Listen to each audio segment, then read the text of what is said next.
Good morning, everybody. Welcome to our workshop. Tricia, are we in compliance with the Freedom of Information Act? Yes, sir, we are. Thank you. Could you call the roll, please? I certainly can. Mayor McCann? Here. Mr. Harkins? Here. Mr. Brown? Here. Mr. Ames? Here. Mrs. Becker? Yes.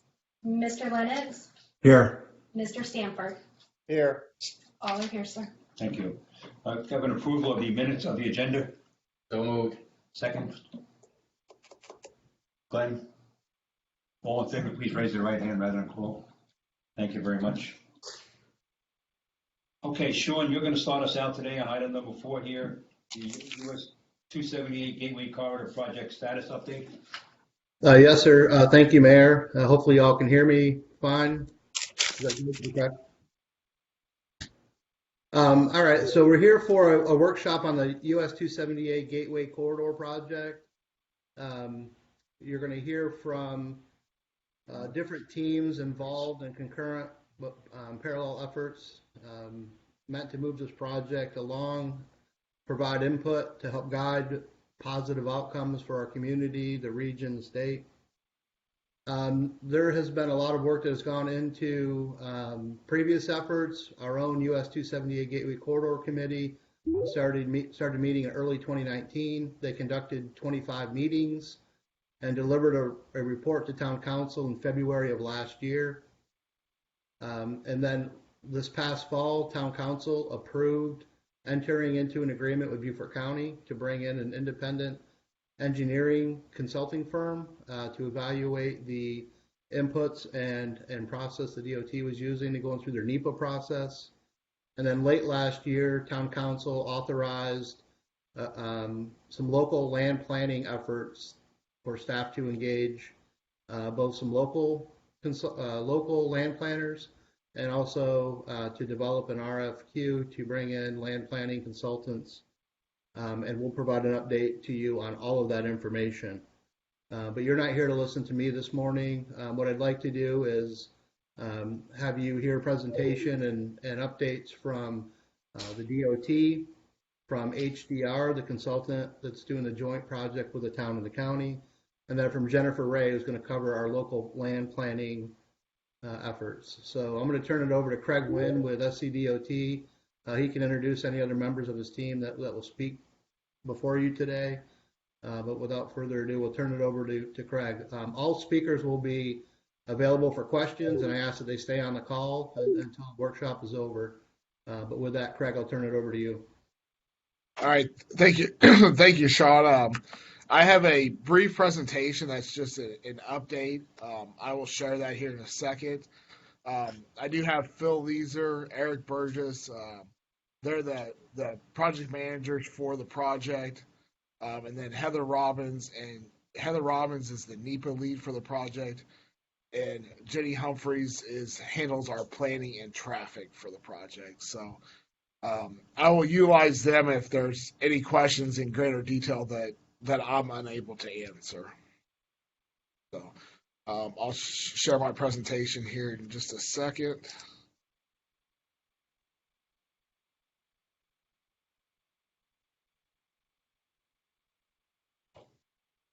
Can everybody see the screen okay? Yes. Okay. Thank you. So again, this is just a brief overview of, we'll do a quick summary of how we got to where we're at, what's been going on for the last 4 to 6 months, and then what's coming up in the next few months as well. Just a second. Okay. So for the agenda today is the project management status update, community impacts and enhancements, next steps, as well as the public hearing engagement methods.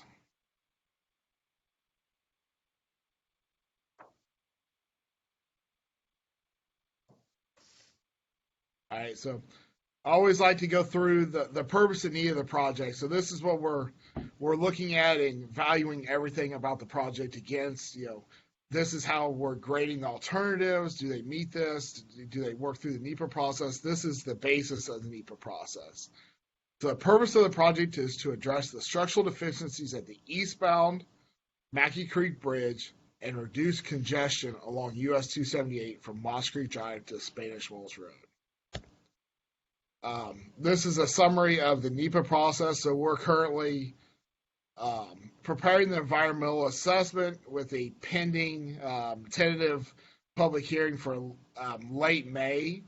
It's kind of what we're looking at right now. That is tentatively set for May 20th, and I'll go over that a little bit later. So we're working on finalizing and preparing the environmental assessment, and then the public hearing. So after the public hearing, the alternatives can be revised, and then the final Federal Highways decision will happen probably early this fall, hopefully in like September timeframe is the goal. So this is the development process for highways. So currently we're in between the analyzing alternatives and the public hearing. So after the public hearing, again, is refining the alternatives, so that's to address public concerns and minimize the impacts. And then we will finalize the methods to mitigate community environmental impacts. And then once we secure approval from Federal Highways, we will begin the final design, right-of-way, and environmental permitting of the project. So community impacts and enhancements. So we've been meeting with the Stony community for the past 6 months, about monthly. We started the coordination back at the beginning of the project, and we picked it back up, I believe, in the the September-October timeframe. So currently, of the alternatives that have rose to the top, there is 0 residential displacements, 2 commercial displacements. There are anticipated impacts for the Stony and it was community, and it was recently classified as a traditional cultural property. So a traditional cultural property analysis was completed, and that's gone on over the last 6 to 8 months. We've gone back and forth a little bit with SHPO on a couple items. They asked for a few more details on it, and once those details were finalized, it was determined that Stony does qualify as a traditional cultural property. So that analysis, identified, that Stony has a long history of Black land ownership, a cultural gateway to the island, a place of progress, prosperity, and education for the community. So a traditional cultural property is a subset of historical properties with cultural practices, traditions, beliefs, arts, crafts, social institutions of living within the community. So when we went back and forth, it was in the relation of Stony to the other communities on the island, in the inner workings of the different communities.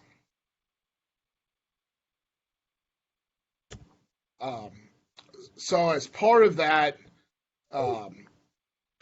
traditional cultural property, when we looked at it, the traditional cultural property identified the gateway to the island. So when we started looking at mitigation ideas, was ways to create that Stony was the gateway to Hilton Head Island. So we've had 6 meetings with the Stony community to discuss the impacts as well as community enhancements. And then we also, over the last 4 to 6 weeks, we've met one-on-one with potential impacted property owners. I have another meeting later tonight to discuss with another property owner. But we were able to meet with a majority of the people that have right-of-way impacts and the Stony families one-on-one. So these are the potential community enhancements. This is the start of them. So this shows 2 gateway entrance signs, and these are just renderings that kind of give perspective of the size, the scale. Nothing's been finalized. These are just renderings. The 3 items shown here have gone to the Stony community, and basically they've agreed with them and said that they liked each of these ideas. Now, in the future, the details of each of these ideas will be worked out. But as part of the community enhancements in the environmental document, each of these enhancements will be included as commitments for the project. So as you can see on the left of the screen is a Welcome to Stony sign.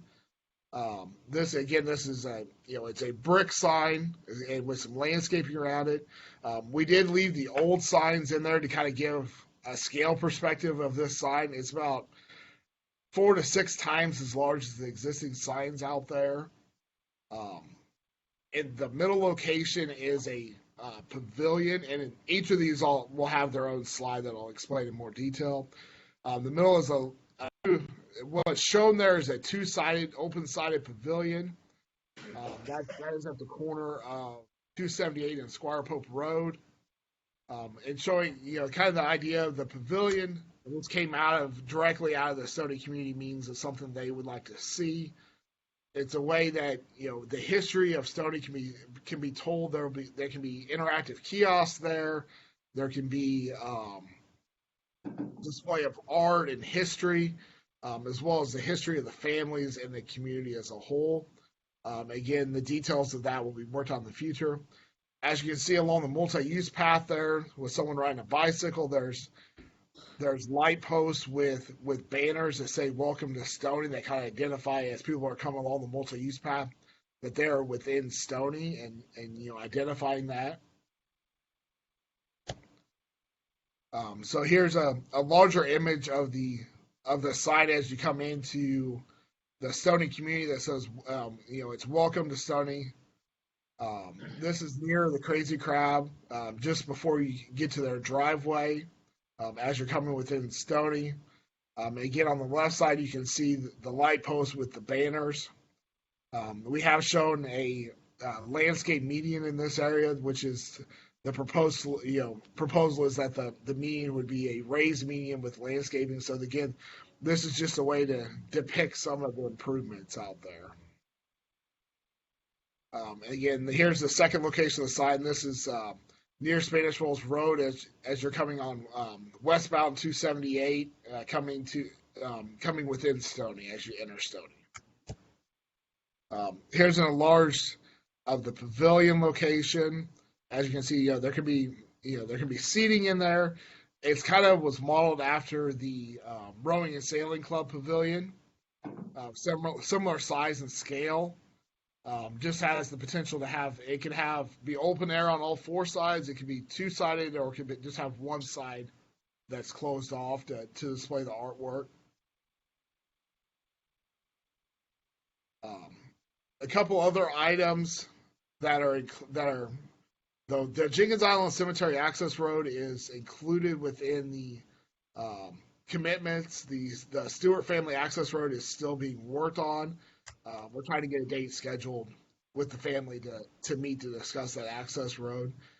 So the Jenkins Island Cemetery Road, that Jenkins Island Cemetery currently has access off of 278. That's a dirt road.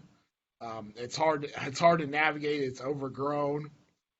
So we're proposing to come in and along the power line easement, or just parallel to the power line easement, to create a paved road that accesses that cemetery. To provide a safer access and easier access to it, and that would come off of Jenkins Road. The Stuart Family Safety Access Road would eliminate the driveways onto 278. It would come off of Chamberlain Drive and connect down to the property. It would provide connection for the entire Stuart family to the deep water property on the back side of their property, as well as access to each of the properties within their family. I'll go back to there is one other item that's not shown here. That's a storybook map that would tell the history of Stony from the family's perspective. It would be hosted by the town and the county on their websites, and basically have a link location where people could click on different images to different areas that would tell them the history of that area, whether that's businesses, family history. And we would work with each of the community members to gather the material and to develop that website. So the potential wetland and stream mitigation.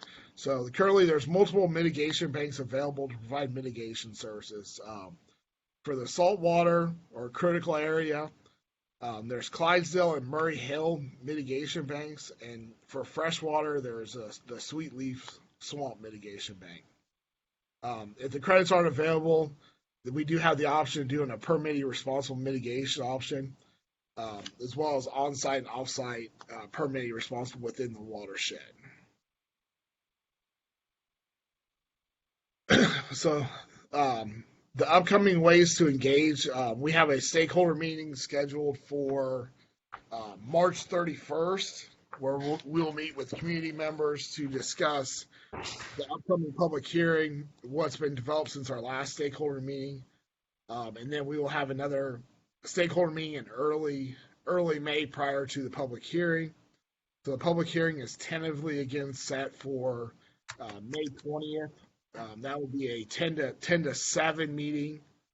And currently we're looking at doing it at the open air pavilion at Honeyhorn to allow for outdoor access instead of being an indoor venue.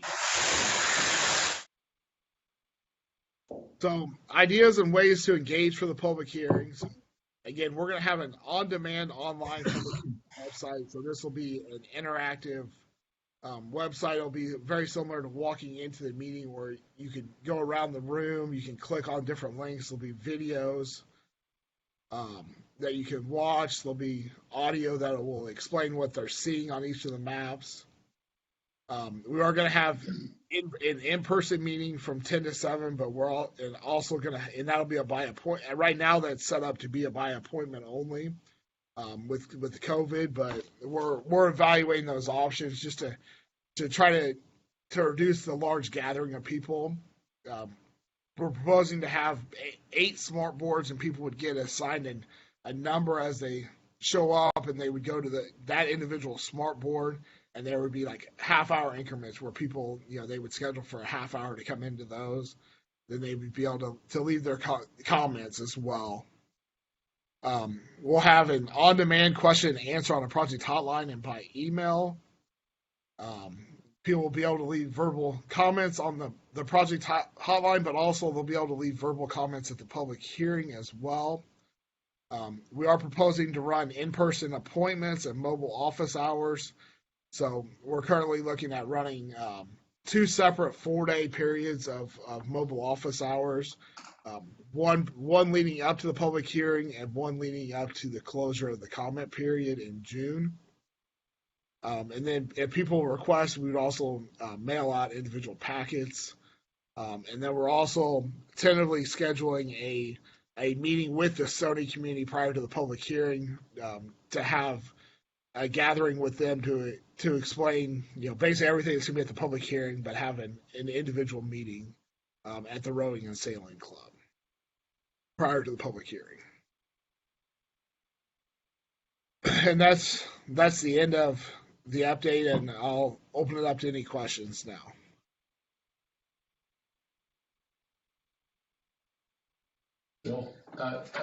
Craig, thank you for the overview.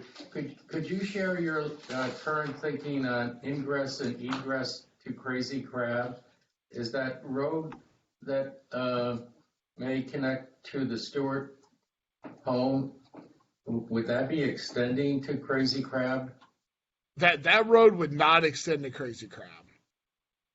So that's part of the commitment of that road, is that it would not extend to Crazy Crab.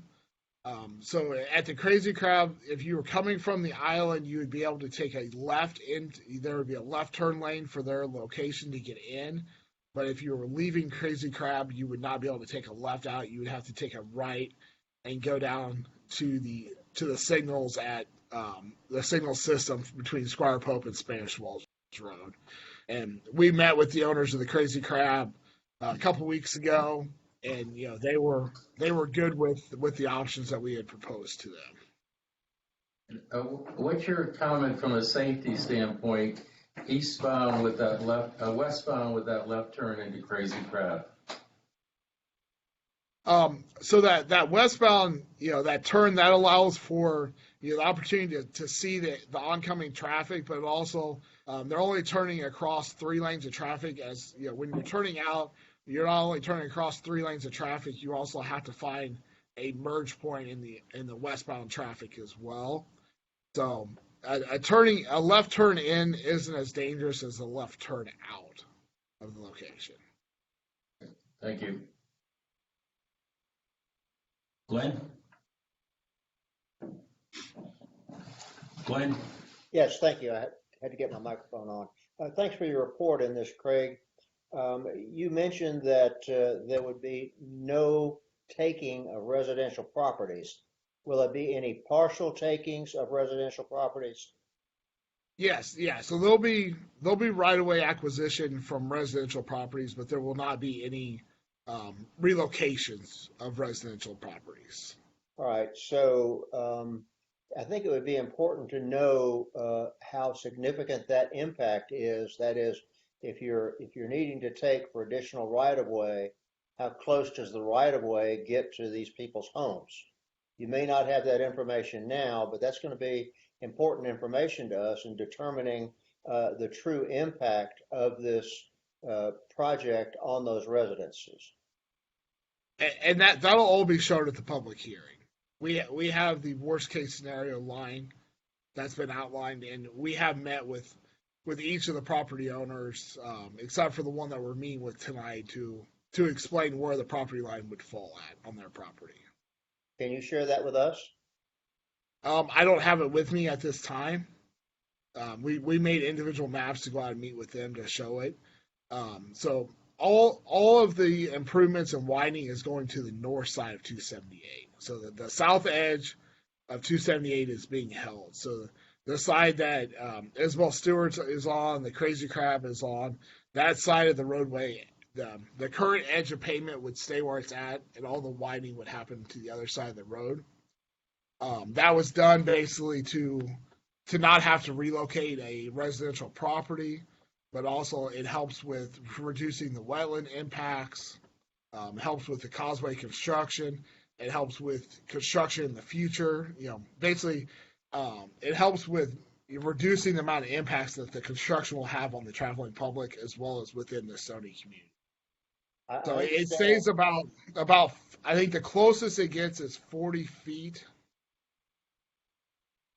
between 40 and 50 feet from the closest structure, which would be the multi-use path to a person's house. It would be useful if you would show that to us, even if it's only a preliminary design in terms of the anticipated impact on those properties. Thank you. Thanks. Mr. Brown. Yes, thank you, Mr. Mayor, and thank you, Craig, and your associates for being with us today. Very early on, SCDOT removed the verbiage of increasing capacity from the purpose and need of this project. Could you give us a reasoning for doing that, and also any changes that have come about between then and now that would give us assurance that increased capacity is not going to happen?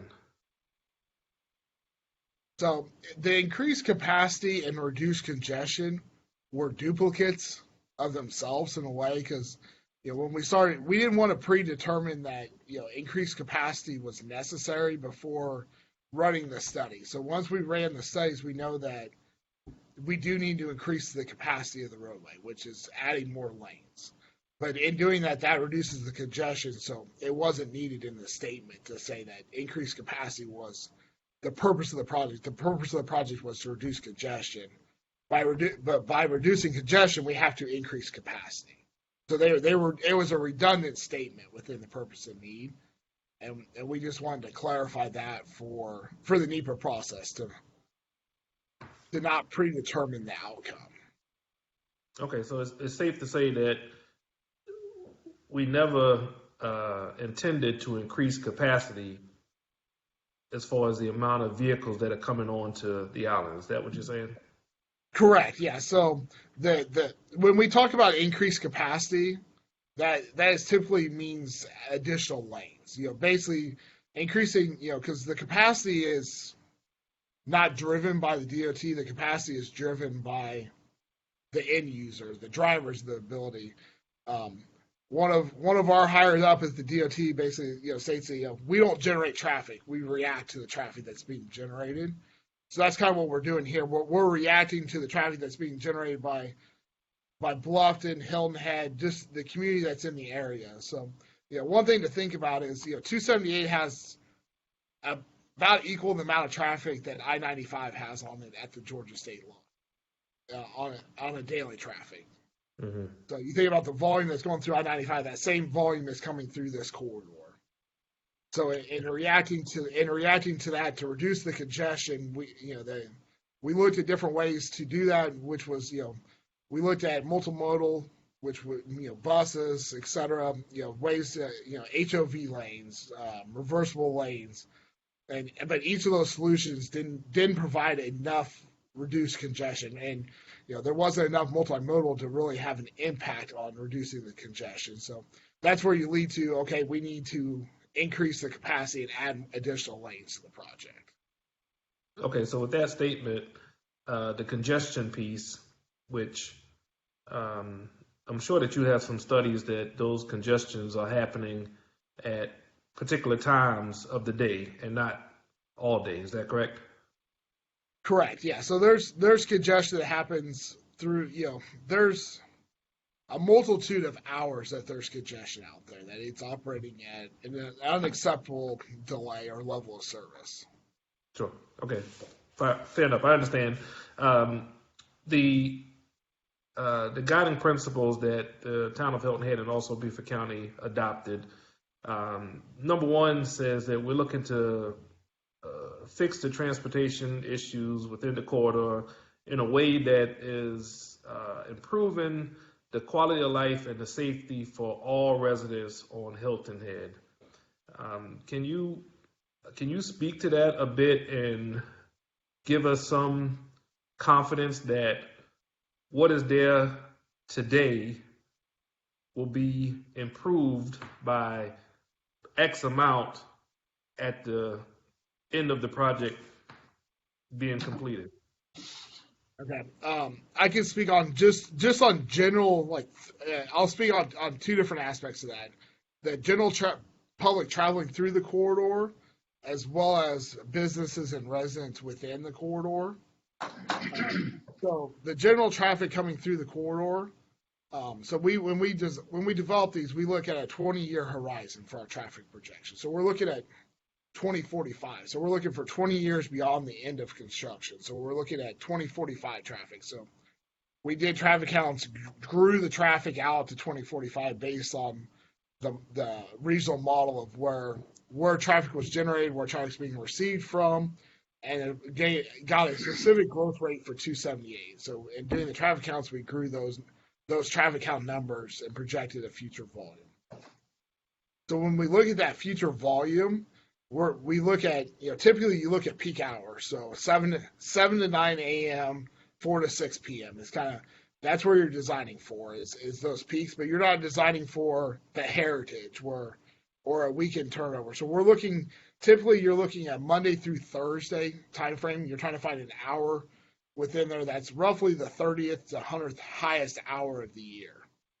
That's not a weekend. That's not a special event. So we don't want holidays. We don't want the heritage. We don't want turnover days. So we don't want to over capacity where we're generating capacity out there that's not necessary for 99% of the time. So in doing that 2045 performance of it from a delay perspective and a level of service perspective, it will be better in 2045 than the current is today out there. So from a level of service perspective in the AM and PM, it's operating at between an E and an F. So that's typically over a corridor perspective. That means you're getting enough cars in there that you're getting stop and go traffic. So in 2045, that stop and go traffic during peak times it's going to be a level of service C, which means that you're starting to see cars fill up the roadway, but they're not filling it up where people aren't able to travel through the speed through the corridor.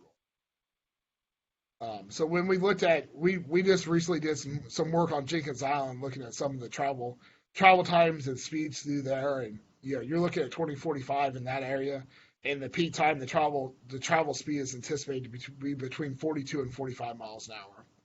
Right now, it's between 16 and 20 miles an hour is like the average travel speed through the corridor.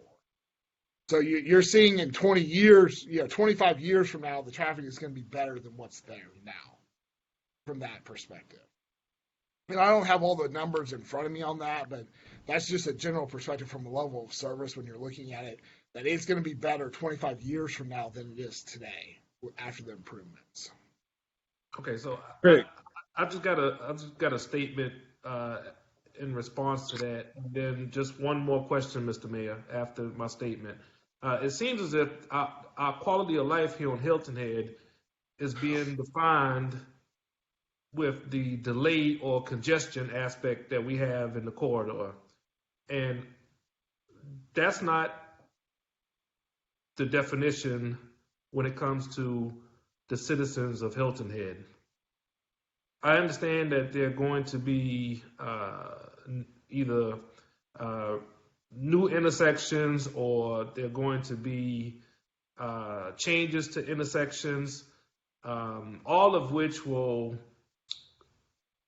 impede or disrupt areas outside of where the new highway will touch. Okay, and as an example, almost a third of our population lives in Hilton Head Plantation. And if there's not going to be a left turn into Squire Pope, to me that disrupts their quality of life to some degree. And to date, we have not been able to either visualize that or react to that in terms of what happens over the next 20 years.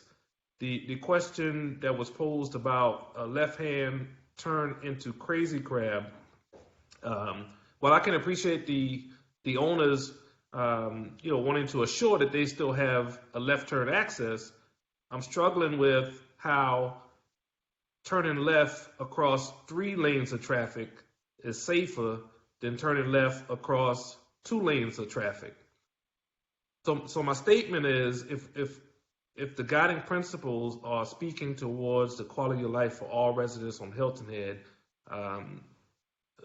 we can't let the level of service letter, if it's D, E, or F, define us as a community when it comes to quality of life. I think that is that's not going in the right direction.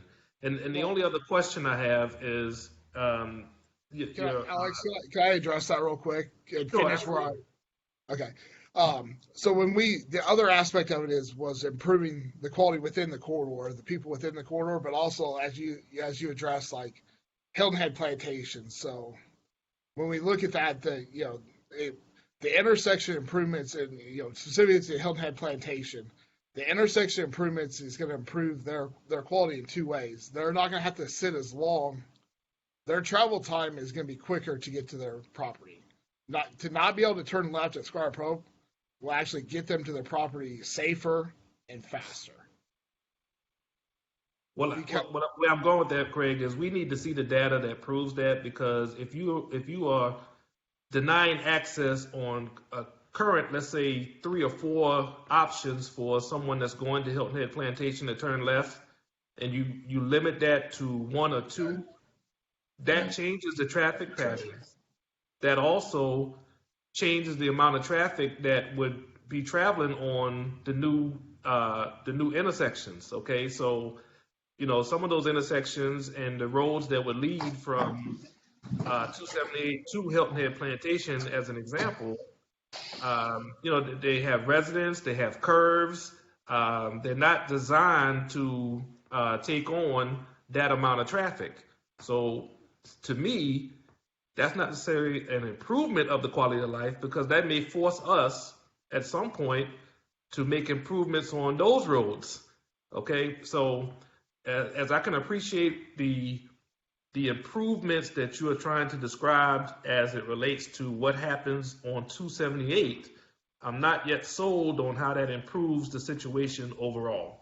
And I'd like to see that, not just for my sake, but for the town's sake, my colleagues and the entire town, so that we're assured that we're going in the right direction with this. Understood. I just ask that is included in the next presentation to us. Craig, is it okay if I add something to yours discussion? Sure. Mr. Brown, this is Phil Leisure with KCI. I just wanted to say, you talk about what's the benefits to everybody on Hilton Head Island. What I think we see, Mr. Brown, is we've got 6 lanes on both sides of this section of 274. To go from those 6 lanes down to the 4 lanes that currently exist on US 274, you're creating merging conditions. Those merging conditions are 2 things. Number 1, it slows traffic up quite a bit and it creates that congestion. But number 2, and more importantly, it does start to create those conflict points for traffic merging into the main line where you may have crashes. The second thing I'll say, that's an improvement of safety if you eliminate that funnel. But the second thing I'll say about that is that the intersections and the residential access that we're saying that we're going to improve, specifically in the Stony area, those are also going to reduce the conflict points at each intersection or driveway. You're going to now put them into a controlled access point with the signals so that they can be a little bit safer and get defined gaps to be able to get in and out of their property. I think eliminating those merging conditions while creating a more efficient traffic movement, which like you requested just a minute ago, we've got the data to show that, and we'll certainly provide that. But I think those 2 things by themselves really kind of answer the question of what are we doing? We're improving safety and we're improving the level of I apologize, the words are escaping me, the level that road brings to the community. Sorry. Thank you, Phil. Just so that I can give a clear example, the intersection at Gumtree Road and Squire Pope Road, once upon a time, was a 3-way stop. Today it is a traffic circle. And the reason that was created was to handle the amount of traffic that was coming off of 278 onto Squire Pope and the amount of traffic that's coming off of Gumtree onto Squire Pope. If we are now rerouting traffic, for an example, and using Wild Horse as a left turn, you now have a considerable more amount of traffic going down Wild Horse looking to make a left onto Gumtree. And that intersection is not ready at the moment to handle that. That's where I'm going, okay? Hey, Alex, can I address that real quick? So Sure. that is something that we're going to look at. We've committed, basically, looking at that left turn is going back and looking at any issues that's going to create at Gumtree and Wild Horse. Yeah. So I guess what I'm going in that area, making sure that there's not any impacts being done that. But also the people that are going to Hilton Head Plantation are anticipated to take that U-turn movement in Gumtree and come back to Squire Pope Road. So instead of all their traffic going up Old Wild Horse there, they would take the U-turn and come back to Squire Pope. Of course, there's going to be some, of course, that are going to go up Old Wild Horse to, basically Old Wild Horse Road to Wild Horse up to Gumtree in that direction as well. But it's anticipated a majority of those people will make that U-turn because it's a faster route to come back to Squire Pope Road. So we're going to study the intersection of Old Wild Horse and Wild Horse as well to see if there's improvements that are needed there in ways to improve the traffic in that area as well. Okay. Let's quickly go on, Alex, the rest of the council. Do you have a quick question, though? Yeah, Craig, it's difficult, at least for myself, to visualize the impact of doing one thing, closing one thing, and opening another. And it would be very helpful for you to, if you don't have it yet, to create a simulation model so that we could you could load it, with peak traffic activity and see how it flows. I think Alex is bringing up a lot of good points. I'm having trouble visualizing what he's saying, and it would be very helpful if, in fact, you could use that as a educational tool for us. Yeah, we will have that at the public hearing. That's under development right now. Is a visualization. We're gonna have that. We're gonna have a fly through the corridor, so we'll have it the entire corridor 3D modeled with traffic loads on it that anybody can travel through the corridor and be able to see each of the intersections and how they perform and the traffic patterns. Okay, thank you. David? Mayor, I have nothing at this time. I want to listen to what other consultants have to say, and then I'll ask my questions. Thomas? Likewise, John, I really have nothing to add except to say that I'm impressed with the amount of community engagement Craig, you and your staff has had, and I think that is going to benefit the end of the project. And secondly, Craig, I do want to say that I have a lot of confidence in your team and professionals and the answers to the questions that are coming up as it pertains to the difference between congestion and capacity and some of the safety issues too. So keep it going. I've got a lot of confidence in your work. All right, thank you. Tammy? So the same. I'm going to continue to listen. There are a number of questions that are developing for me, but it'd be helpful to hear the rest of the responses to see if they're answered naturally or if it's a place I need to go back to. But thank you for the presentation so far. I look forward to hearing more. Hey, Sean, can we move on now to the 278 corridor project land planning status? Yes, sir. Happy to move forward, Mayor. Craig, if you can stay on the line with your team in case there's questions toward the end. Next, I'm gonna call on Philip Hutcherson from HDR. He's a project manager, leading the joint effort between the town and the county for this independent engineering review. Phil, turn it over to you. All right, thank you. Good morning. I just want to thank council for letting us present this morning, and we'll go through this. We actually presented this very, very similar what we're going to do today to county council on Monday evening.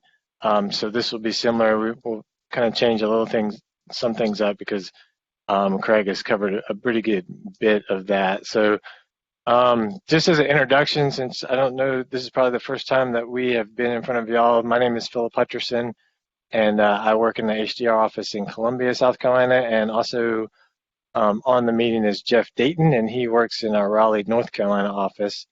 And I will get him to put our presentation up on his screen if we can get that up, and we will kind of go through sort of higher level of what we've been scoped to do and where we're at to date.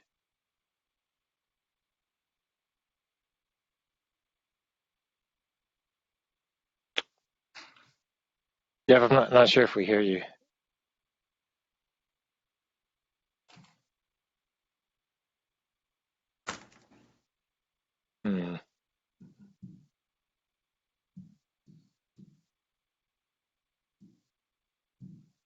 See if we can get that up on the screen. Hold on one second.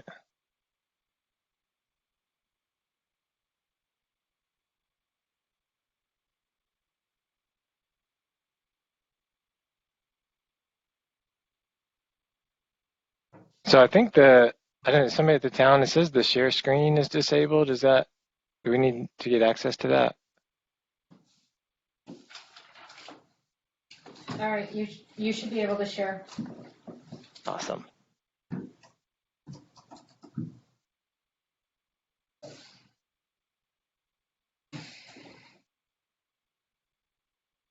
All right, thank you. Appreciate that.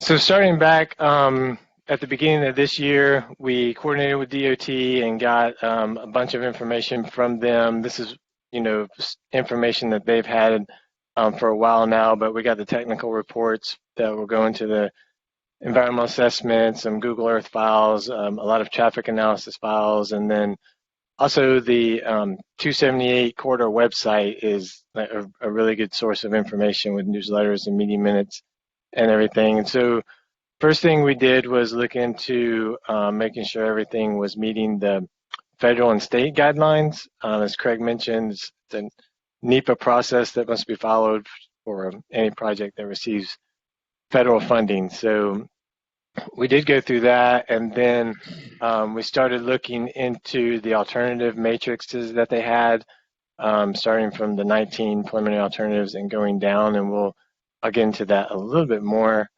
as I go through this presentation. And then also we started meeting with the Oversight Committee, which the town and the county had put together. Our first meeting was January the 19th, and we have had 4 meetings to date.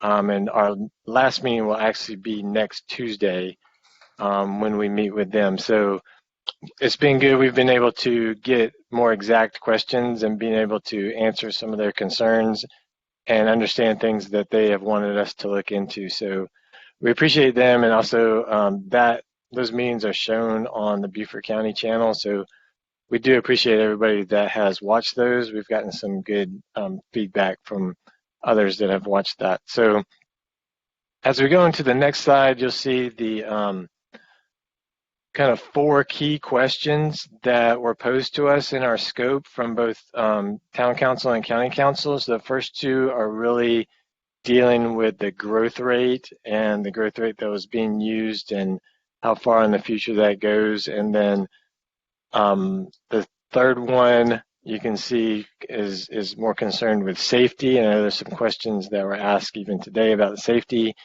And then lastly, of all the alternatives that they've developed, were there any that were not developed, or maybe some that should have been developed a little bit further. So with this kind of interim report today, we want to go over a couple of items that we looked at from DOT, and then kind of a list of items that we got from the Oversight Committee to look at. So with regards to the alternatives, and this may be some things that folks at the town already know due to Craig's update process, but we did want to kind of go through this since the Oversight Committee was interested in this information. They did start with 19 alternatives, and they were high-level alternatives that looked at right-of-way and wetlands and big picture items. They all had the same assumptions. So for example, all of them had 6 lanes, same assumptions for comparison purposes. And all of them had kind of different begin and end points, new location roads, some replacing the bridges on existing location, some not. So really there was a gamut of location alternatives that were looked at. And then based on the matrix, they narrowed those down to 6 alternatives, which were tweaked a little bit to make 9. And all of those alternatives had replacements of the bridges, well, either replacement or modifying the existing bridges, either right at the same location or adjacent to the existing bridges, due to the impacts of the other alternatives. And so we looked at a more detailed matrix of those 9 alternatives, which went into more detail, such as direct impacts to certain properties and which properties would be impacted. There was a cost involved with that and all of that information. And we did notice that the alternatives that went off of 278 were not considered really widening or improvements to 278. There were new locations, had significantly higher impacts or much higher impacts with regards to right-of-ways and wetlands and relocation. So the impact matrix was very good in that situation. And then after those alternatives, you get into more of a intersection design concept. And that's where I think a lot of the questions on this project have started to come about, as far as what to do on the east side of the bridges. And so again, this is a lot of the conversation that just occurred.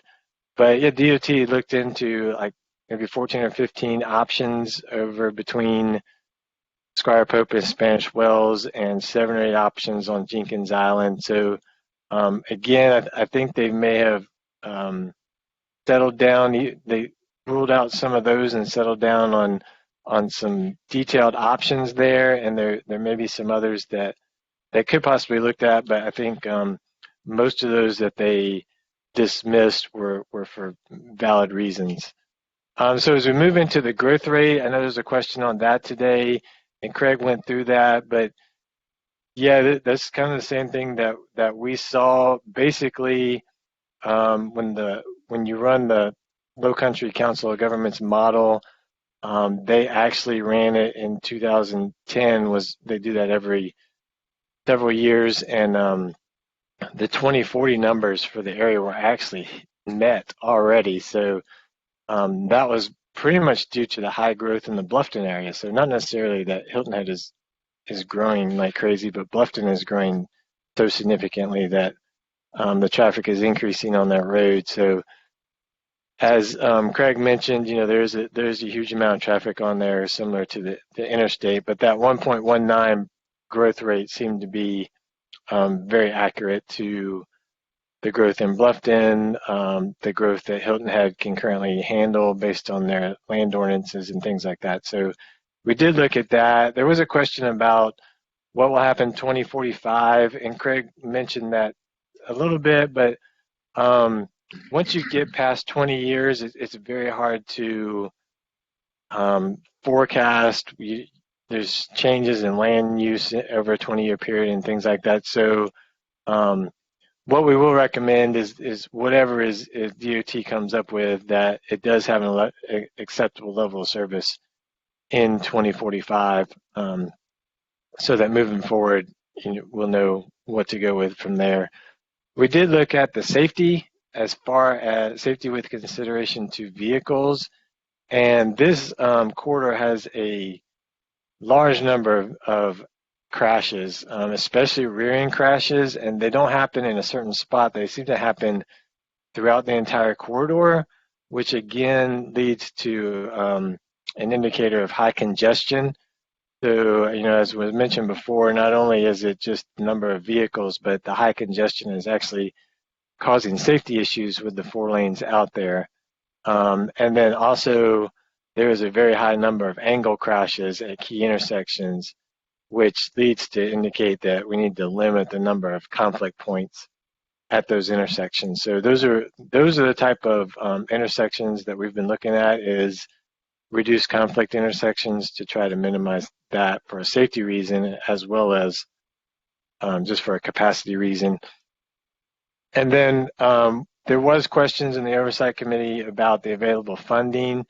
We know that there is $240 million available that the town and the county were able to secure, and potentially able to secure more money. But from what we've seen with some of the cost estimate ranges that DOT has given us, none of the alternatives that were not taken further, it was not due to cost. So they did not take costs into effect. So that the 240 million was not a limiting number, and that was a question that was posed by some folks on the Oversight Committee to make sure that if more money was needed, it could become available. But that was not a limiting factor there. So as we go on to the last slide, these are things that the Oversight Committee brought up in particular. As far as the new alternatives through the Stony Island community,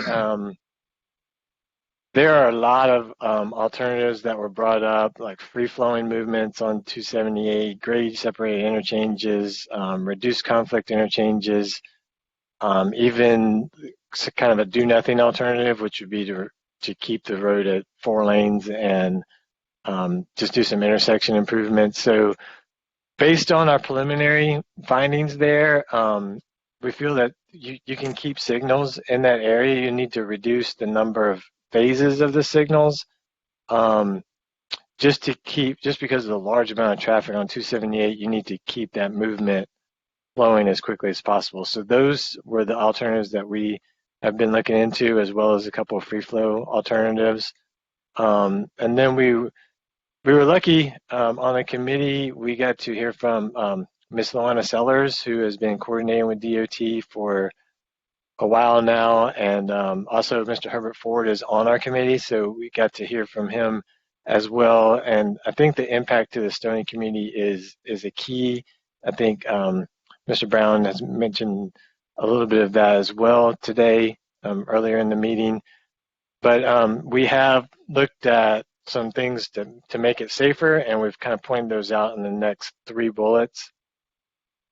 So bike and pedestrian safety seem to be a key, and we do anticipate a lot more bike and pedestrians through this area with the addition of the multi-use pathway across the bridges. So multi-use pathway connecting Hilton Head to Bluffton. So there does seem to be a lot of bike pedestrian usage at the Spanish Wells intersection, but we anticipate that will probably go up even more. So not only do we need to incorporate safety along the edge of the roadways, but potentially, crossing 278 at several locations.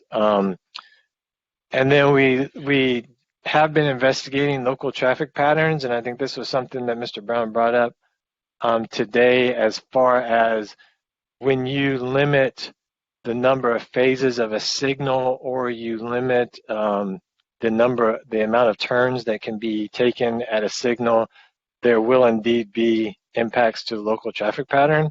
And so what we've been trying to look at is ways to limit the number of people that are having to make those changes in traffic patterns. So for instance, if more people are turning left, maybe we keep that left movement open, and less people are turning right. Maybe the right folks can make a traffic pattern. But yes, there will be traffic pattern changes based on limiting signal abilities.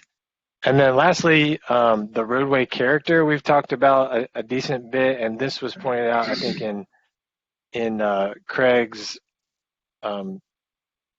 main talk this morning about the Stony community. And we've talked about keeping pathways away from the travel lanes, street lighting, painted crosswalks, landscape medians, things like that. Things that will change the character of the road and call attention to the vehicles driving down the road, that there's a neighborhood here, there's crosswalks here, there's people crossing, there's traffic signals, things like that, instead of people just cruising through there with disregard for what's going on around there. So moving forward, like I mentioned, we have one more committee meeting next Tuesday, and then we should have our draft report to that committee by the end of March. And then once that's reviewed, we will submit our final report to both County Council and the Hilton Head Town Council. So with that, I think that kind of includes our interim report on where we've gotten to date and some questions that we've had from the Oversight Committee. Is there any questions for Philip? I have one. Yes, David. Thank you. Philip, appreciate the information. How does tourism growth factor into your analysis? Let me get Jeff, are you able to talk online? I know he was muted earlier. He sent me a little message. I guess it's not really calling. But basically the model that's used forecasts that. So that's typically what is used from the DOT side and even the Council of Government side. So that 2045 growth is usually put into the model. So if there's forecasted higher development in Bluffton, and you see people, having to travel to Bluffton and back, or vice versa, Hilton Head and back from Bluffton, that is put in there. And then tourism is also put in there at a certain rate. So that's not really something that we would put in there as traffic engineers. That's in the model for the planners, put that in there. Well, I guess I'm asking a question about granularity. And I'm just trying to understand, we have roughly 40,000 tourists on the island every day on an annualized basis. Clearly, that's not the case on a day-to-day basis. But if that number shoots up, what impact might it have? And then secondly, it's not clear to me yet how you estimate traffic counts with the off-island growth and what impact that growth will have on people traveling back and forth to Hilton Head. Is there anything else you can add to that? We can look into that more and include that more in our report, but from what we have seen, from information that we have gotten, is that you look at different growth rates of Hilton Head and growth rates of Bluffton, and then growth rates of actual traffic on the road, and that seems to be where that's going. We can get you more detail on that, but basically, you just look at the growth rates over the past 10 years, and you kind of see different roads are growing at different rates. The reason I bring it up, Philip, is that we're getting an incredible increase in beach traffic from Pooler, Georgia. We're expecting significant population growths in Hardyville, Ridgeland, and those people are going to want to get to the beach pretty much at the same time that we have tourists coming onto the island on Saturdays. And I'm just trying to understand what kind of analysis and assumptions went into that. But enough said on that. I have a couple of other questions. Give me an example of some of the free flow alternatives that HDR considered.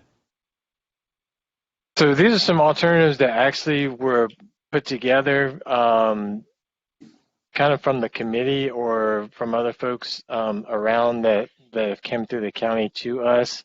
I know there was an alternative that basically showed free-flowing movements from William Hinton Parkway and the Cross Island Parkway all the way through the bridges, which basically would mean right in and right outs for every intersection along that corridor. So that would obviously, free flow those movements. However, as we mentioned, with the right in, right outs, they would have to make U-turns at some point, and it would be a pretty substantial change to the local traffic pattern. And as well as trying to find gaps in the 278 traffic, trying to turn right onto 278 with that amount of traffic coming through and really no gaps. So we are still looking at that alternative. I believe DOT had looked briefly at a viaduct alternative, basically taking 2 lanes, kind of elevating it up and running it straight through, and keeping the intersections below that. So that's one that they had that was not moved further along in the process. And then the one that I talked about previously, you'd have to have, maybe Gumtree Road would be used at that point more significantly than it is today. So that's kind of the impacts from the free flow movements, which we are still looking at those. Yes. Okay, you're still looking at them. What level of scrutiny and analysis will you have on the Gumtree possibility? So we have received some traffic counts for that, and so we are looking at, is there even enough ability to make U-turns at that spot, or what enhancements would need to be done, or even if it could be done with Gumtree, intersection improvements, dual lefts onto Gumtree, dual lefts off of Gumtree. We do know that the Parkway, the toll will be taken out soon, so there will be a slight change in traffic demand. So Gumtree may have a little bit less, but then again, you still have the growth rate. But so we are looking into actual traffic numbers.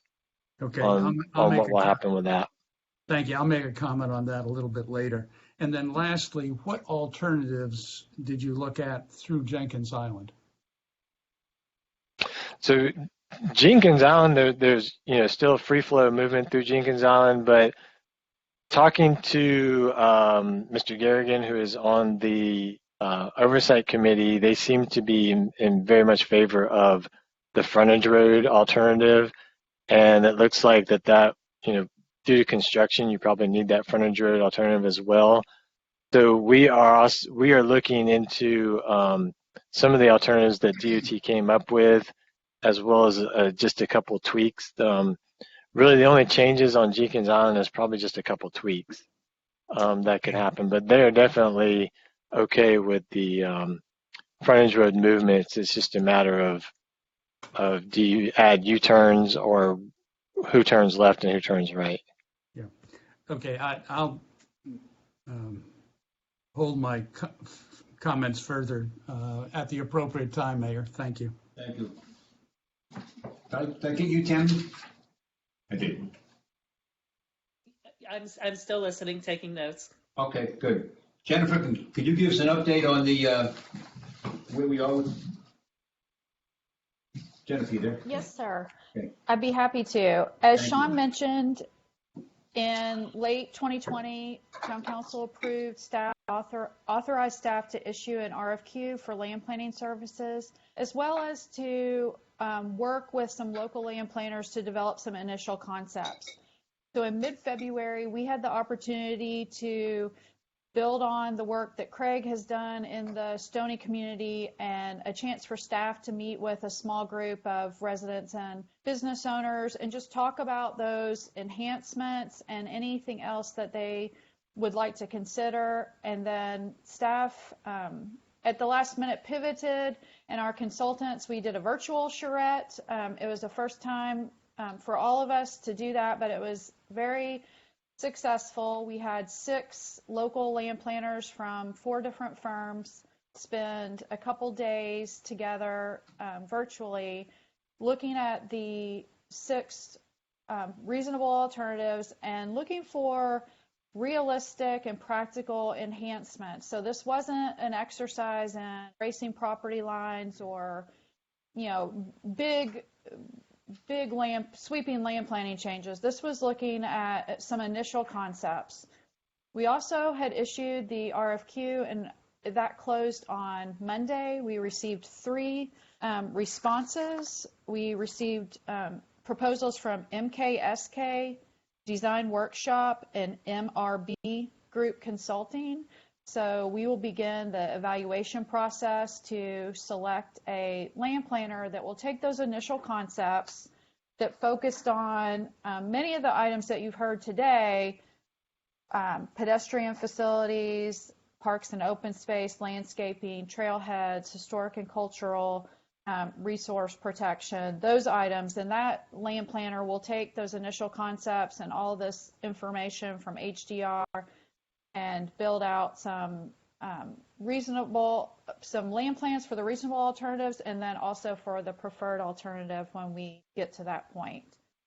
So that's in the works. Like I said, we opened it Monday, and we'll give you an update as soon as that consultant is selected. And then I think it would be appropriate to include Town Council in a kickoff meeting with that team so that you can hear that handoff and add any thing that you want to add to that conversation at that time. If you have any questions for me, I know I was keeping it brief because you've had a lot of good information so far today, but if you have any questions, I'd be happy to answer them. Are there any questions for Jennifer or Glenn?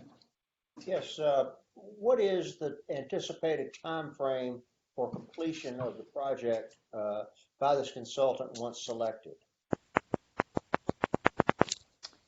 I think they would do their work within 6 months or less, would be my estimate. I haven't opened their proposals. That was one of the pieces that we asked for, was a timeline, and we will be opening those and see what they are proposing. Yeah, 6 months sounds like a long time given the time frame that we're getting from DOT, but we can work on that. Thank you. You're welcome. Jen. Yes. Yeah, I'd just like to comment on that. I think I've mentioned this before, that in an ideal world, it would be nice for the land planning effort to be undertaken concurrent with the engineering for the road. So absent that, what communication channel is being considered or might be considered between Craig and his team and the land planning team? And then I have one other question, then I'll be quiet. In terms of the land planning, Are people being challenged to consider what might be done in terms of connectivity in the Stony community? Since 278 bifurcates the community, is any consideration being suggested or required for some kind of connectivity between the north and the south? Well, if you want to address them. Yes, sir. Just take a couple notes. Well, I will say I haven't had a chance to connect with Jennifer on who bid and who didn't. 6 months is too long. So whoever we work with, the selected consultant is going to definitely need to work fast to catch up with the great engineering work and all of the engineering work mentioned today. So that'll be a part of the question asked for the teams that we propose to select. Okay. I like that I heard Jennifer say a kickoff meeting with council, so we'll just get to work fast. I think a collaboration between the engineers, HDR, DOT, and the land planner team that proposed, the sooner we get everybody together, the better. And I think the good information, or a lot of the information we heard today, can speed up the land planner research, right? They don't need to spend a lot of time getting to know it's in front of them. They can spend a couple days assessing what the reports are in front of them and catch up. Thank you. Okay. All right, let's go around the council now for final questions. Will I lose him? David, you there? David, Yep, I'm here. you ready for the final questions? Yeah, it's more of conclusions or statements on my part. I had a partner years ago. He was a golfer. I'm not. He said the bet on the first hole is all important, and I think that's important for us to think about today. The project has been driven by SCDOT standards, and obviously the output comes accordingly, and some would say that's the way it ought to be. But my perception is that maybe we should challenge that a little bit, that our local standards and values as articulated by the Corridor Committee over a year ago were not emphasized or integrated in a substantive or structural way in the analysis or evaluation. That's my personal observation, and this doesn't take anything away from all the consultants who have been working on this. I'm just saying that my perception of what is necessary to be involved in the project timeline and decisions may be emphasizing certain things differently than were emphasized up to this point. That Corridor Committee came up with those three principles, which have already been alluded to. One is traffic congestion, overall island impact. Second is basically Stony, and the third is aesthetics. And I want everybody to reflect for just a minute on Mayor Riley's insistence that the Charleston Bridge be an iconic sort of photo opportunity for the community. He insisted on something that made a statement about the values of Charleston. Closer to home, think for a moment what Harbor Town would be without the lighthouse. So I think it's very important that we put a stake in the ground, and there are three stakes that I would put in the ground, and in retrospect, I think these should have been hammered into the ground early on.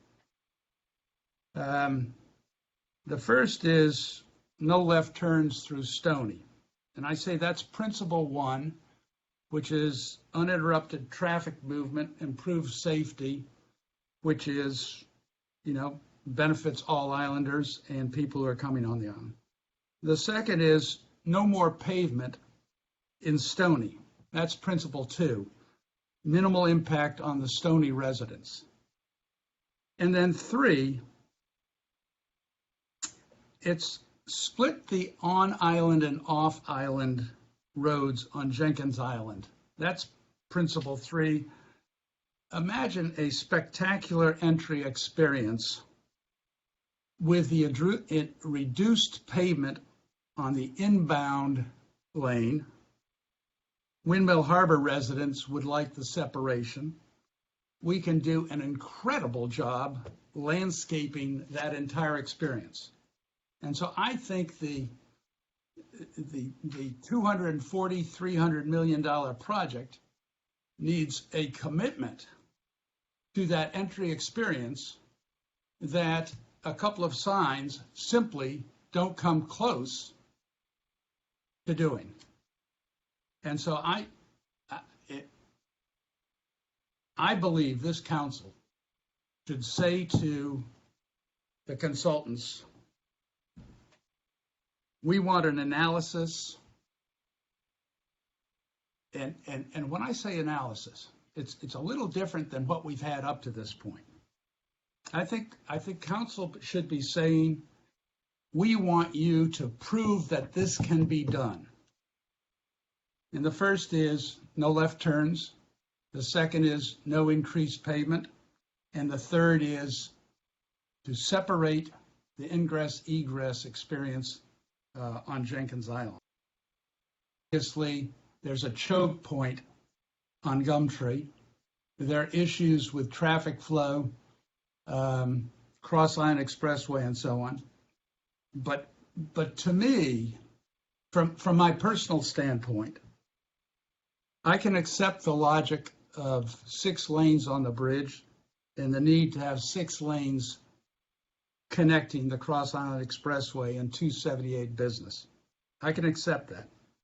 But at this moment, I can't support the SCDOT plans without seeing the analysis of my alluded to 3 alternatives or conditions: no left turns, no additional pavement, and splitting ingress and egress through Jenkins Island. I think my impression in listening to the presentations is that we are already jumping to Band-Aids and superficial conclusions when we haven't yet made a serious commitment to those 3 principles. And so I'm saying to council, I think we should analyze very quickly, 2 to 3 weeks, the benefits of making, excuse me for just a second, the benefits,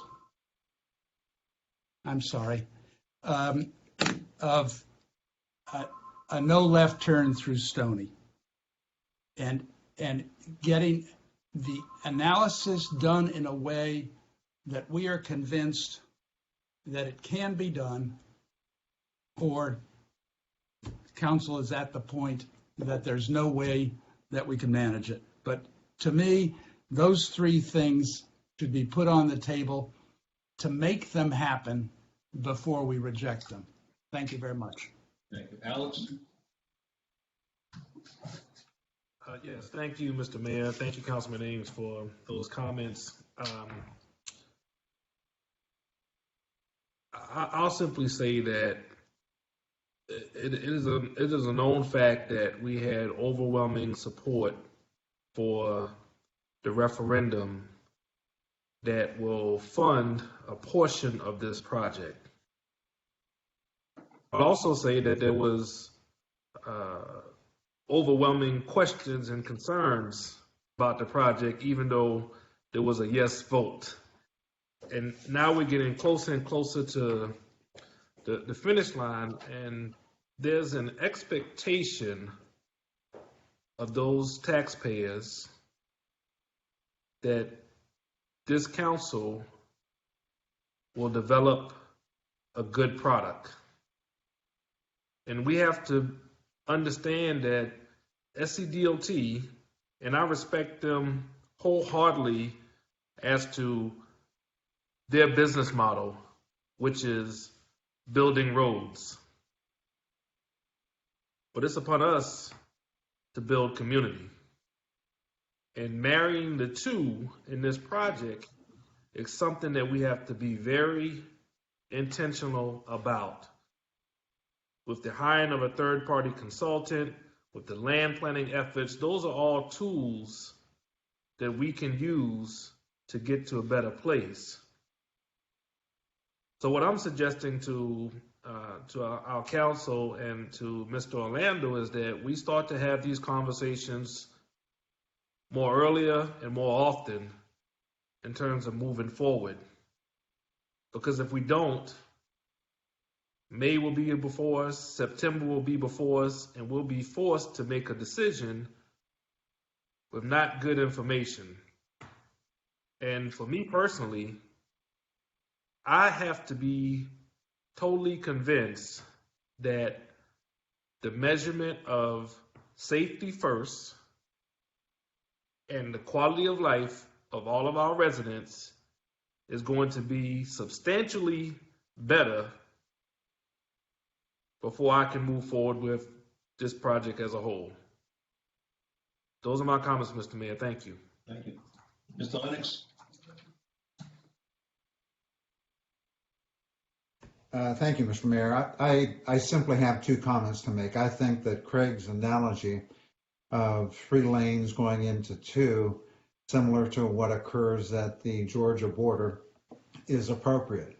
It just doesn't work, especially with the volume of traffic that we have going on, coming across the bridge onto the island.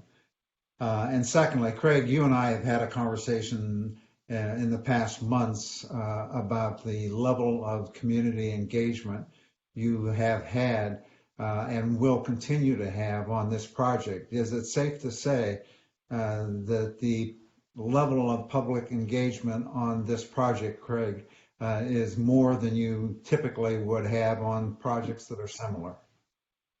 Yeah, that's a true statement. There's been a significant public involvement engagement effort.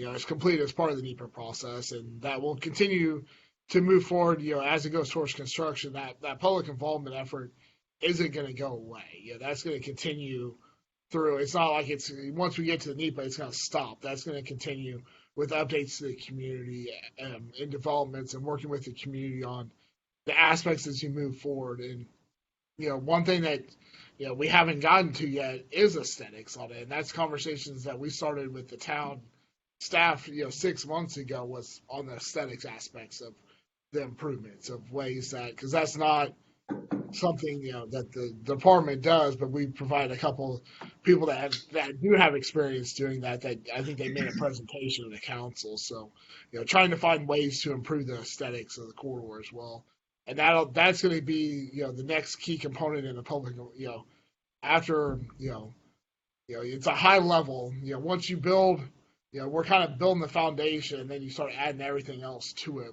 off of that. So yeah, the public involvement effort is going to continue ongoing. And I feel good about that. Thank you, John. Thank you. Tammy?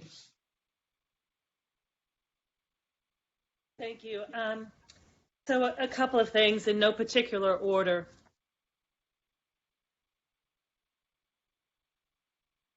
Generally, I'll pick up from where Tom left off and where Craig's discussion was at with regard to aesthetics.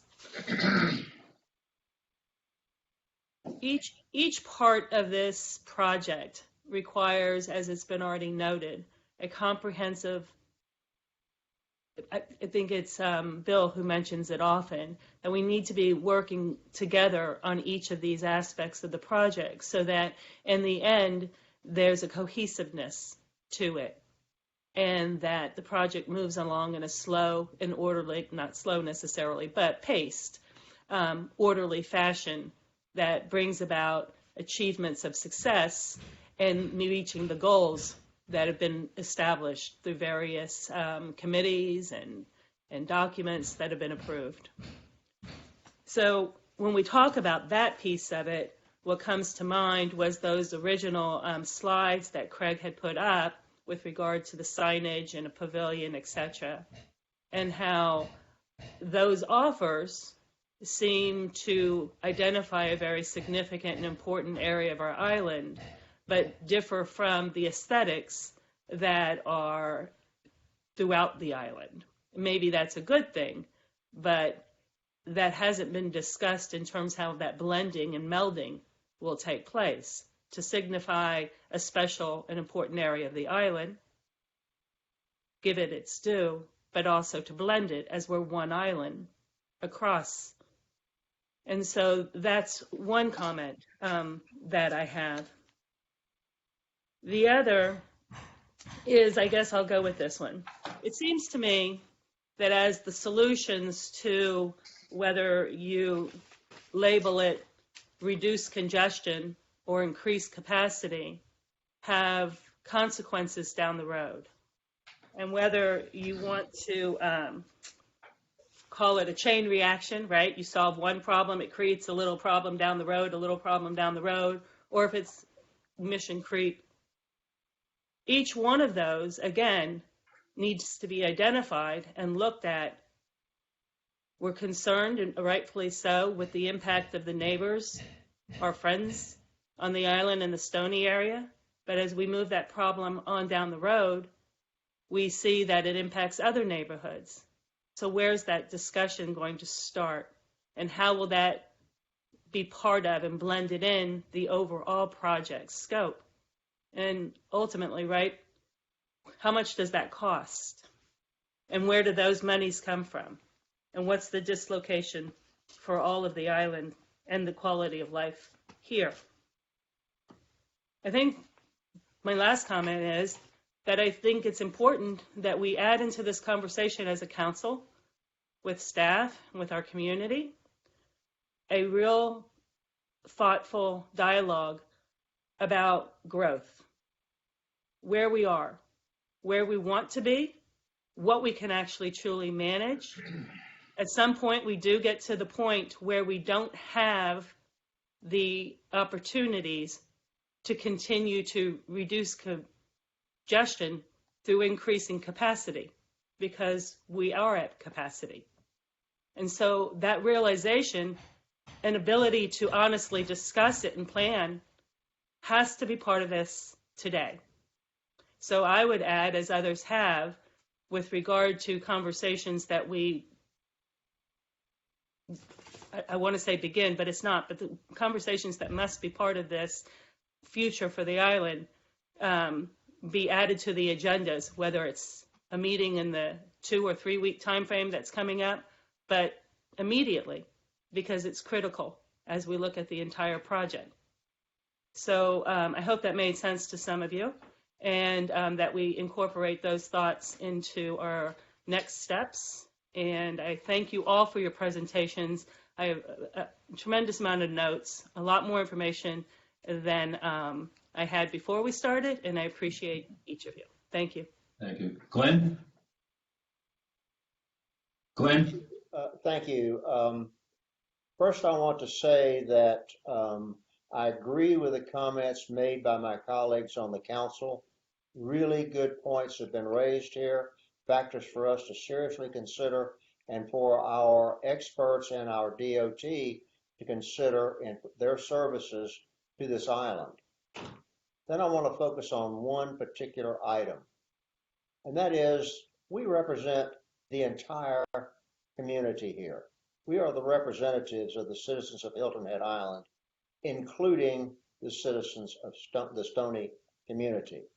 I am very concerned about the fact that the town has been excluded from discussions with the members of the Stony community, and we are losing the confidence of the Stony community unless they see us and hear us, and we express our concerns about the impacts on their individual community.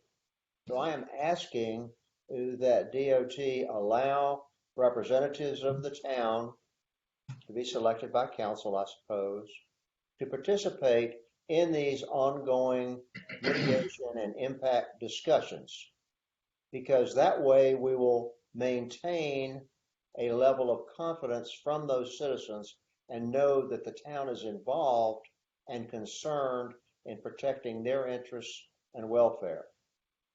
Hey, Finally, I hey, want to Glenn, say, along with all of the others, that this has been a useful exercise. We need to do this again so that we are all up to speed in terms of what's going on. Each of us gets questions on a weekly, if not a daily basis, about what's going on with 278. With meetings like this, we are able to give a response and a report to the citizens that we represent. Thank you. What were you going to say, Craig? hey, Glenn. At each of those meetings that we've had with the Sony, a member of town staff has been at each of those meetings, and then Councilman Brown has been at a majority, if not all, of those meetings this week. Well, I've been told that we are losing the confidence of that particular faction of our population. And I want to do everything we can to enhance that reputation so that they know that we are indeed looking out for their interests. So I will look for reports from the staff member who is participating in those, and I have talked with Alex Brown about that occasion. Thank you, Craig. Yep, thank you. And Glenn, I think that Mark and myself should attend some of those meetings. Okay, Bill? Yeah, I think one comment in terms of process, our new town manager is drinking from a fire hose at this stage. And I think it may be helpful for myself and all of our colleagues to put pen to paper and share your thoughts that are emanating today from the group, to share them with Mark or Orlando. I think that would be important. And I really can't take exception to any of the comments that were made today. I think they're all quite good. One point, if I may, David, if I may ask you, I certainly agree, that no left turn in Stony. I think that's a great idea or direction.